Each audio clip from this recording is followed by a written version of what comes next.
Para referirse al tema, tiene la palabra el diputado Jorge Alvear. Gracias, presidente.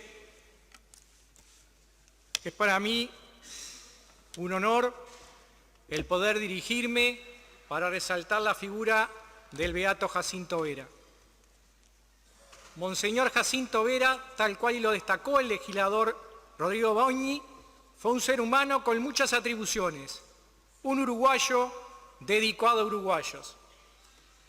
Por eso hay que destacar en este, llamémosle homenaje que hoy se le hace en la Cámara, porque se podrán criticar nuestro entusiasmo en resaltar esta figura, sabiendo que es una figura de la Iglesia Católica y teniendo en cuenta que nuestro Estado es laico.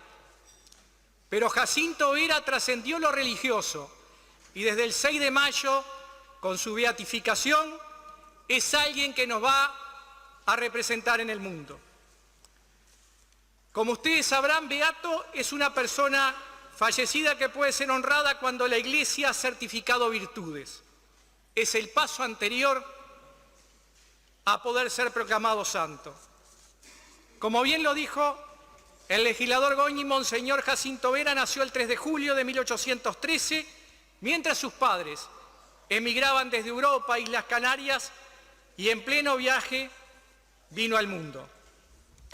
Posteriormente llegó a costas orientales, a Maldonado, pero luego fue a Canelones, exactamente donde hoy es la ciudad de Toledo. Ahí se crió y comenzó a hacer la chacra junto a su padre. Así comenzó a acompañar al mismo a Montevideo en carreta a vender sus mercaderías. Ya en sus primeros años se podría ver su compromiso y empatía con los otros. Desde sus primeros años, como bien dije, hasta los 23, pudo vivir en carne propia el sacrificio del hombre de campo y las necesidades que con eso conlleva.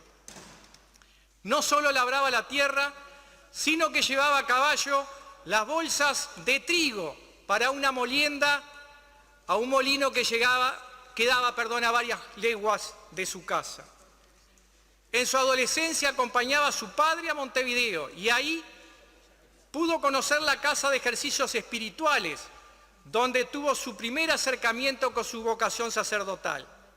Sin embargo, cumplir su deseo de ser sacerdote nunca le resultó fácil. Le significó una carrera plagada de obstáculos y sacrificios, sin dimitir en momento alguno. Los obstáculos no fueron solamente económicos, sino de salud, ya que en su adolescencia Jacinto padecía de un tumor en su rodilla que lo limitó, pero su voluntad hizo que no dejara sus estudios. En primer lugar, tuvo que disponer parte de su salario de la chacra de su padre para cursar estudios que luego le permitirían llegar a la carrera sacerdotal. El padre Gadea, de la localidad de Peñarol, fue quien lo instruyó en gramática y en latín. Mientras hacía estos estudios llegó a la guerra, por la que tuvo que servir un ejército bajo las órdenes del general Oribe, quien viendo el carácter de devoción de Jacinto por convertirse en sacerdote, lo licenció para que siguiera con sus estudios. Una vez culminados sus estudios básicos en Montevideo, tuvo que enfrentar el mayor obstáculo, y era cómo llegaba a costear sus estudios en Buenos Aires, ya que los estudios eclesiásticos no se dictaban en nuestro país. Esto marcó la vida de quien después sería obispo de nuestro país, siendo uno de sus objetivos claves el instalar un seminario para que el sacerdocio pudiera ser una carrera con menos obstáculos y el nivel del clero subiera en cuanto a su instrucción que se refiere. En mayo de 1841 y a los 28 años de edad, Jacinto Vera se ordena como sacerdote y un 6 de junio da su primera misa, por lo que hoy estamos conmemorando 182 años de ese hecho. Una vez que llega a Montevideo, es designado por Dámaso Antonio Larrañaga como sacerdote de la parroquia de Villa de Nuestra Señora de Guadalupe, en lo que es hoy Canelones, y ahí permanece hasta 1859. Jacinto Vera ejerce su función como sacerdote misericordioso, dando por entero a los pobres y los enfermos. Fue en esos años que el país cae en guerra. La Guerra Grande divide a la población entre blancos y colorados. Sin embargo, Jacinto hace caso omiso a esto y se dedica a recorrer la campaña con el objetivo de ayudar y llevar paz a cualquier persona de la familia que fuese. Daba todo lo que tenía a los pobres. Y hay una anécdota en la cual su sobrina decía que no tenía ni para sus pantalones y ni siquiera para la cama. Y es así que se gana el nombre del padre de los pobres.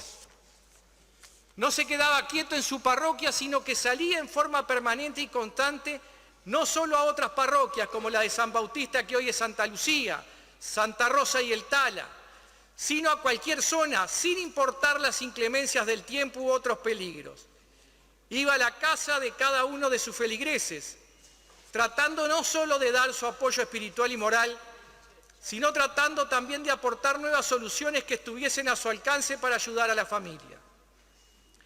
En 1857 es electo miembro de la Cámara de Representantes por Canelones y el 19 de febrero de 1858 renuncia fundamentando su decisión en que su rol era párroco.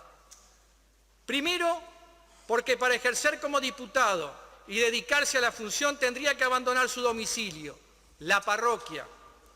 Y en segundo lugar, porque entendía que esta función, pese a que fuera electo tanto por blancos como por colorados, confrontaba con su actividad sacerdotal, la que se debe dar a todos sin hacer distinción de partidos políticos, nivel social, económico, etc.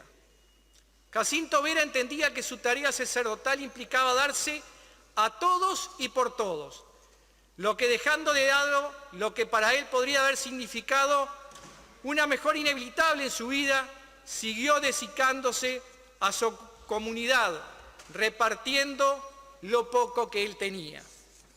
Sin embargo, siguió colaborando con los gobiernos, cualquiera fuese su divisa, con la sociedad, ya que era gran promotor de diversos proyectos.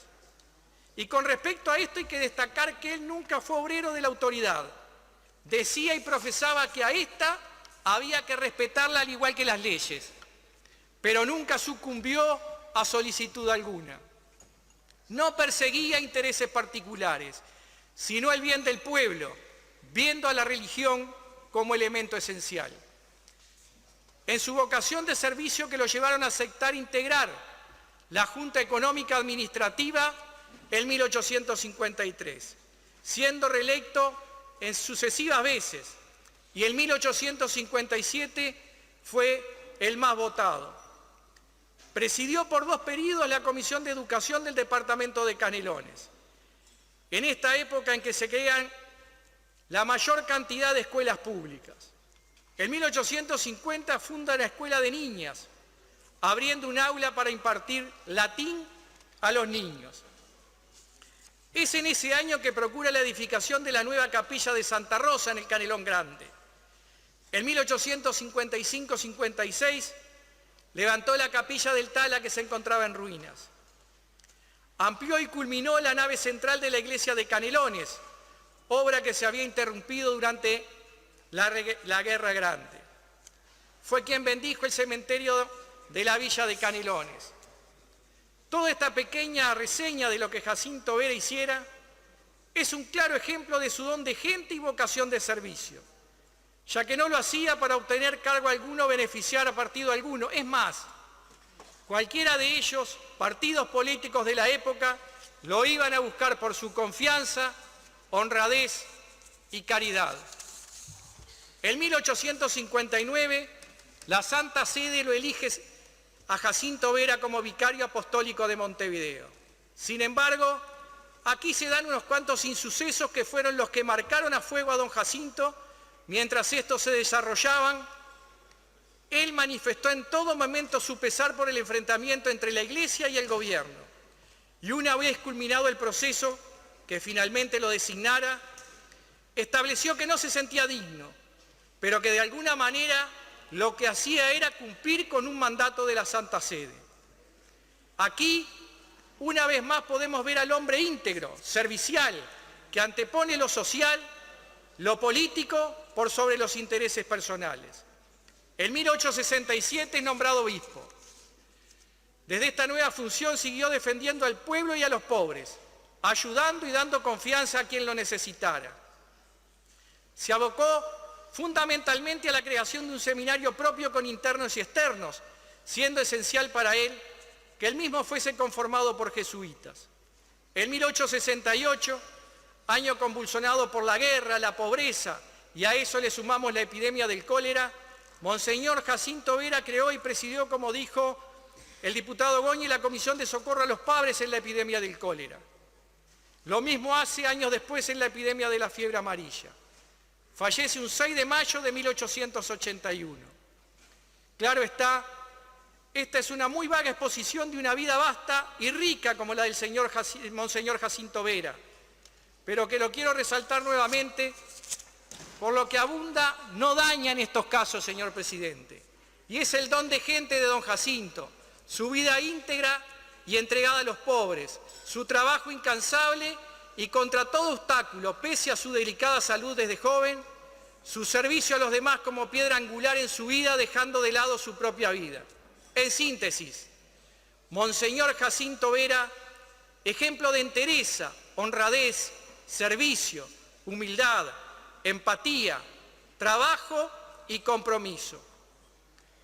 Señor presidente, siendo que Jacinto Vera fue y es una figura emblemática de nuestro país, pero por sobre todas las cosas de nuestro Canelones, porque allí comenzó su hacer y su proyección, no solo dejando su huella en la población, sino en obras, es que nos gustaría, y esto es como un deseo, que el próximo año y cuando llegue su festejo de primer año como beato, se haga un homenaje en nuestro querido departamento de Canelones.